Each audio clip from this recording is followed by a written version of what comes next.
Welcome, everyone, to another episode of Just Saying Football with Jack and Sean. I'm your host, Sean Gann, along with my partner, Jack McNicholas. We're here to bring you news, notes, weekly updates, and game analysis of your favorite teams from around the league. For now, the chance, go check out our website, justsayingfootball.com. Follow us on Instagram at Just Saying No GWJS for article and video updates. And don't forget to get us in your ears on Spotify at Just Saying Football. Super Bowl 58's here. The entire season has completely gone by. It's going to be the Kansas City Chiefs taking on the San Francisco 49ers in Las Vegas. Currently, right now, the 49ers are favored in this one by -2 with an over-under here of 47.5. Jack, what are your thoughts going into this game? We got Reba McEntire at the very beginning of the game. We're going to get Usher at halftime. Break down some of this game for us. Yeah, man, 58. It sounds crazy, but we are actually at Super Bowl 58. Crazy season, and it's ended up, with two teams that at the beginning of the season, we kind of expected to at least make deep playoff runs. Both of them with awesome wins throughout their playoff run. So you got to give it up for both of these teams. But man, we have a star-studded game. We're going to get into everything from all of the favorite questions, all of our favorite bets, all of the coolest stats we got. There are some great ones in this one. So, Shanzi, let's kick it off. What do you got for us to start? I mean, I'm looking at these defenses, honestly, and I know everybody wants to talk about the Chiefs offense and the 49ers offenses for what they're able to do, what they're able to game plan, how they're able to scheme. But the unsung heroes of both of these teams, especially with the Chiefs, has been their defense all season. So which one do you think is going to be the winner? Which one do you think is going to be able to make the stop? Because if you look at it, you got Fred Warner covering Travis Kelce, Nick Bolton covering George Kittle. You got Ladarius Sneed, who's been playing like an all-pro all season, locking down everyone, taking on Debo Samuel. Yeah. It's gonna be a tough one for me, honestly, about which defense is gonna do better. Yeah, I honestly, I like the edge that the Chiefs have with the experience, but at the end of the day, I do think that the team that needs to make that stop will be the 49ers. They have so many playmakers. They went out and got Chase Young this year. They got Nick Bosa on a big deal. They need those guys to disrupt Mahomes, have him running around. As we know, the Chiefs offense, like you mentioned, Travis Kelce and Fred Warner is a huge matchup this week. Right now, Fred Warner has the best passer rating coverage to his nearest defender, and that'll most likely be Kelsey, only 61.9% pass rating. So you're looking at that as an opportunity where they're gonna have the Chiefs are gonna be forced to look at other weapons. And like you mentioned, there is a lot of star-studded offense for the 49ers that I do believe could, kind of find the break in the Chiefs. They have been doing that all season in great defenses, but I mean, I will go with the Niners are the team that are going to have a bigger day from their defense for sure. I love that. If you look at these teams top down, whether it's head coaching, you got Andy Reid and Kyle Yeah. Shanahan, whether it's quarterbacks and Brock Purdy and Patrick Mahomes, tight ends, defensive line, defenses, they are star-studded. And I just want to give a shout out to Rashee Rice, who's in his rookie season right now. 79 receptions, 938 yards, and 7 touchdowns. Of that, since week 6, he got 765 and 6 of those. So it's been absolutely insane. He has 20 receptions for 223 yards this postseason and a touchdown. I'm looking at him to have a big game. He had a big one in the first one, 8 for 130 and one. And what's scary right now also about this Kansas City team is they got two guys with over 200 receiving yards because Travis Kelce has been on a Yeah. tear in the postseason. All three of his games, over 70 reception yards. So if you're looking at a bet and there's a nice little bet out there of over 70, I would take that one comfortably. 3 touchdowns, including the incredible catch, an insane catch that he had Yeah. against Kyle Hamilton, which was a perfectly thrown ball by Patrick Mahomes. So I just got to give a shout out to him right now. I think this is going to come down to how well can you scheme them, how well can you move it out? Because again, you got Fred Warner and Nick Bolton. These guys throughout the Yeah. entire season go up against arguably the top two tight ends in their respective position. I mean, shout out Mark Andrews and Sam Laporta and the injured TJ Hawkinson. But these are Yeah. really the two perennial guys in these. So if these linebackers aren't ready, they're able to find openings, especially Travis Kelce. Whew, Chiefs might walk away with a win. Yeah, and it's gonna have to be a big day. We've seen Kittle have some ups and downs this season, some great games, some games that goes more into Ayuk's hands. But at the end of the day, here, I think that when you look at a guy like George Kittle, you're looking at Brock Purdy to have a big game. And I know we haven't mentioned him yet, but it's crazy because Mr. Irrelevant, as everyone's saying this week, has finally, kind of gotten the redemption for last year when he was injured in the NFC Championship. Right now, he will be the third youngest NFL QB to start a Super Bowl. What do you think is going through that guy's mind this week? I think it's the same as always. You're showing up, you're doing your job, and that's what you just have to do. And speaking of history being made by Brock Purdy, not only is he the third youngest, he's the third Mr. Irrelevant in NFL history to enter into a Super Bowl. The other two are Ryan Suckup, who won in 2020 with Tampa Bay, and Yeah. linebacker Marty Moore, who was part of that 1996 Patriots team that ended up losing. Um, Wow. so Purdy's there continuing to make history, but I think for him, it's basically every other game. I think, the notion of game manager with him is definitely a negative notion. But if Hmm. I'm being called a game manager and I've gone to back-to-back NFC championships and I'm in a Super Bowl, I'm fine with being called that because clearly something's happening. And I recall for a long time, and this is not to say that he is this individual, but for a long time, everyone thought that that's what Brady was just a kind of like a normal game manager when he was doing so well at the start. And again, I'm not saying that he Yeah. is Brady whatsoever. It's going to take a lot more time to determine that. Take 9 more Super Bowls But appearances. when you build a great team like Kyle Shanahan and John Lynch have, Yeah. you can be a game manager and win because why? You have all pros and pro ballers across the board on your offense and defense. So while it's negative, I think for Purdy, this is any other game. They have the playmakers, they have the scheme, they know this team, who, by the way, Patrick Mahomes, 3-0 against them, Yeah. including the Super Bowl in his career. But there's nothing wrong, I think, in this area being called a game manager because again, you have all the right pieces around you. Shanahan has built this offense and this team. John Lynch has helped making the right moves, the right trades, getting young, signing Javon Hargrave. Yeah. Um, so to me, it's like, sure, call him a game manager all you want. I think for him, it's just going to be another game, and I'm really excited to see it. My biggest question though is we saw Kadarius Toney saying he wasn't injured on Instagram, then saying he was the wide receiver one when the ball's given to him. Is he going to suit up? Because a year ago he had the great punt return that saved the Chiefs and helped them win the game. Yeah. People forgot that already, like that, but he showed up in a big game. So do you think he's going to suit up given what's been going on? Yeah, I think you got to at least have him suit up and get out there. That's got to, even if you don't plan to get him the ball too much, he could be a decoy in a way. But he is an impact player when he's healthy. Obviously they seem to have an internal thing going on there, but like I think that they will limit distractions, go into this game kind of as a team. But like you mentioned, at the end of the day, we know that he has two number one receivers now there with Kelsey and Rice. So Mahomes, I don't think that Kadarius Toney will be the priority, even though Kadarius always says that's his favorite teammate. But we've seen them in this before, right? We have seen Andy Reid 4 out of the last 5 Super Bowls. It's kind of becoming one of those things, it's kind of becoming a trend now. How do you feel, about the coaching in this one? Does Kyle Shanahan have an edge? As you mentioned, they are 0-3. He is 0-3 against Andy Reid all time. So how do you feel like what edge really do the Niners have here with like any experience? I mean, their whole team has that experience, but I think for me, Yeah. what they have compared to that previous Super Bowl is they were up 20-10. They were celebrating in the end zone, then they lost 31-20. Yeah. Um, But what we've seen this season is adversity for them. They Mhm. hit that spree of losing games, they had to come back and crawl to get to that number one seed. And then what we've seen in this postseason is very different than what we've seen. They weren't dominating the Packers the way that they had. They didn't Yeah. dominate the Lions the entire game the way that we've seen them kind of do it in the past in the postseason, minus the Eagles game last year. What we saw was them having to come from behind. Everybody, I think I mentioned a few times that they were releasing all the stats about Kyle Shanahan when he's down at halftime, when he's down in the fourth quarter. And what Yeah. did we see the last 2 weeks? In the fourth quarter, they played great football, excellent football against the Packers, won the game. What did we see in the second half against the Lions?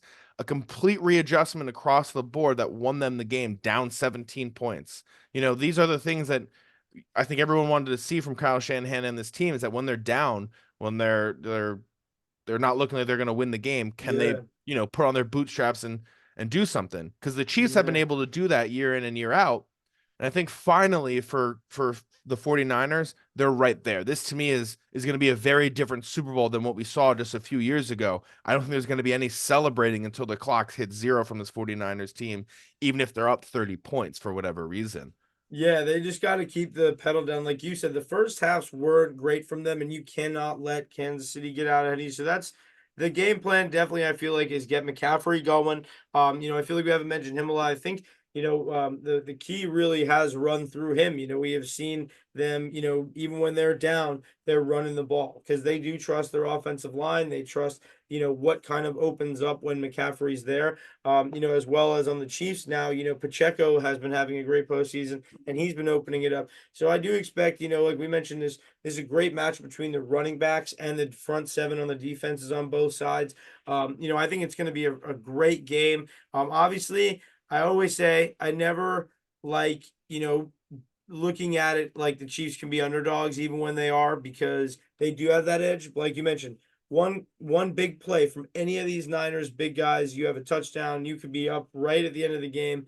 It's very interesting. So like let's get into it. Who do you think could win? Who do you think could win the Super Bowl MVP? That's going to be a tough one for me. I think the obvious answer are the quarterbacks, but just to break away Yeah, from that let's have some fun. because it always goes to the Yeah. quarterbacks is I think for the 49ers, I think it could be Fred Warner. This Oh, is a that's guy who good. flies all over the field nonstop. I don't know if anyone saw that highlight from 2022 of that angle that he took and he jumps over a player to make a tackle. Like Yeah, yeah. that's the kind of guy that he is.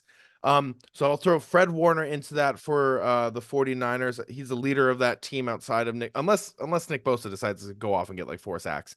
But I think it's gonna be Fred Warner because of his Possible. tackles and ability to get an interception and while he's guarding Kelsey. Um, and then for the Chiefs, I'm looking at the rookie. I'm looking at Rashee Rice. I think that this is going to be a game where they are going to be so hyper focused on Kelsey. He is going to need to find ways to break away from these cornerbacks. And we've Mhm. seen guys do it. We've seen Josh Reynolds do it. We saw Jameson Williams do it. We saw, the Lions and the Packers guys do it, regardless of who it was. So to me, I'm looking also at Rashee Rice to potentially be I that like MVP. Although, got to give love Super to Bowl Pacheco. MVP in the rookie year would be amazing. He's Sick. pretty set up for it right now. What I about will you? say, I kind of like your angle where one team could have a defense on the Niners. I will say I weirdly feel a strange like Debo Samuel game. I know I said it to you before, and you were like, I don't know. For the Niners, I see if they're gonna have a big play, it's gonna be from him, and it's gonna be a long ball. With that, I feel like you kind of create an environment where like that could make them go up, or it could be a game winner. Like he also could have a lot of rushing yards in this one. They get a lot of creative on their offense.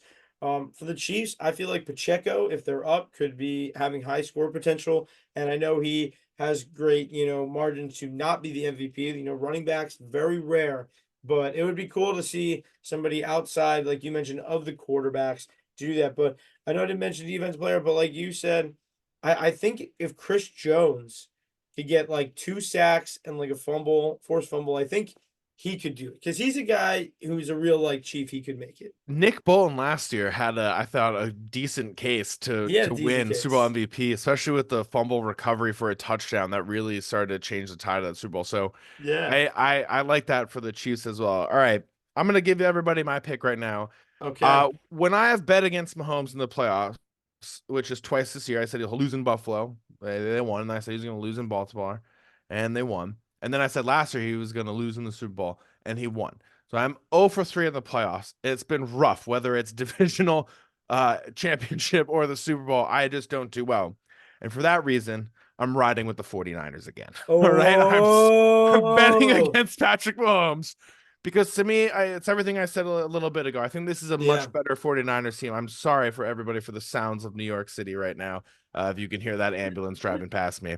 Um, but for me, it's everything that this team has had to go through this season. Their loss in the Super Bowl, I think, really matured them in a lot of Mhm. ways. What they went through last year, losing the NFC Championship game, how they've handled this playoffs and this season is vastly different. And I will also say it's been very similar for the Chiefs in some respects. Them dropping games you didn't expect them to drop, the way that they didn't play as well as they usually do offensively, but then showing up in the playoffs when they needed them most. They won a game against Baltimore.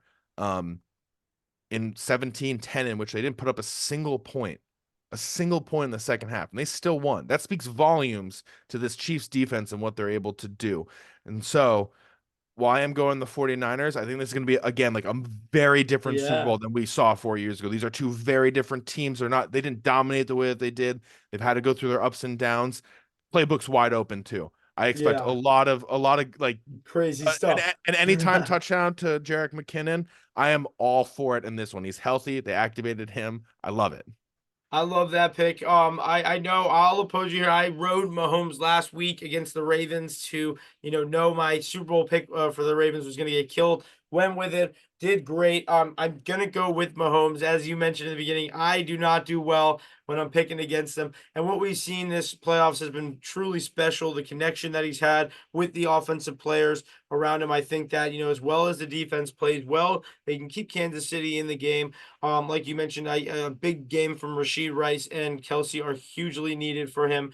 But yeah, Holmes gets his third. As much I do want to put on the record that when you look at this Niners team, it is a Niners team that you want all these guys to get rings, but it is almost like, inevitable sometimes for some athletes. And after Mahomes lost that Tampa Bay one, I don't think he wants to go back to losing. No, But I absolutely want to not. say too, I know you mentioned the Jerick McKinnon touchdown as a great bet to cap off. Do you have any things that you like to tell the people that they should be looking at for this weekend? I would say first of all, take the spread more than two. Okay, so last year it was three. The year before that was three. The year before that was 12. The year before that 11. The year before that 10, 9. The spread of two is just way too close. Okay, so Yeah. go for a wider spread. At least go 3 points. Another one, Chiefs money line. All right, right now they're plus 102, at least on DraftKings. And look, Mahomes isn't favorite. That's always a great bet. Like a No. team like that and a culture like that that is not favored in a game is a happy bet to take. So I'll go with the Chiefs money line. I like the over at 47.5.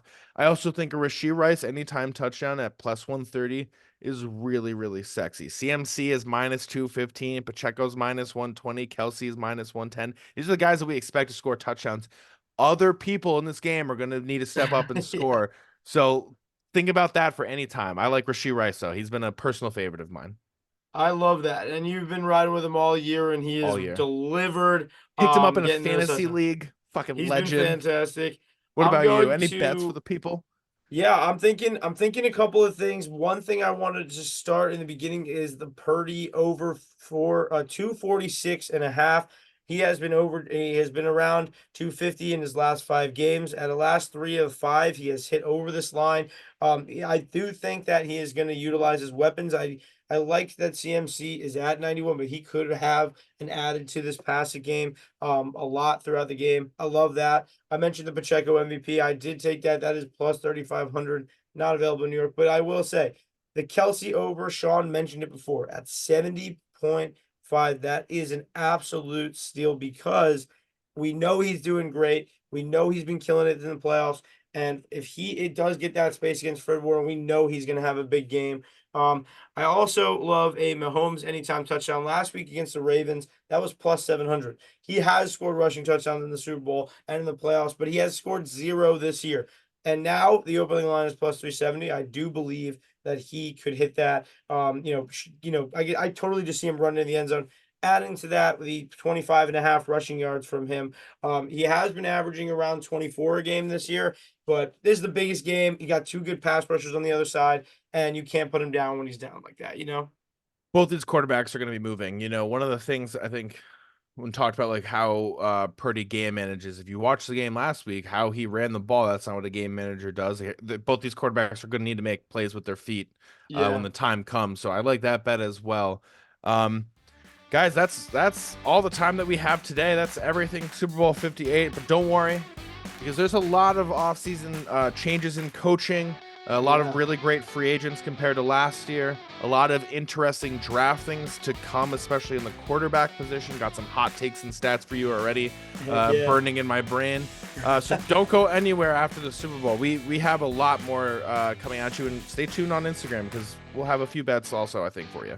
For sure. Yeah. Stay tuned. Thank you guys for sticking with us all season. We appreciate it.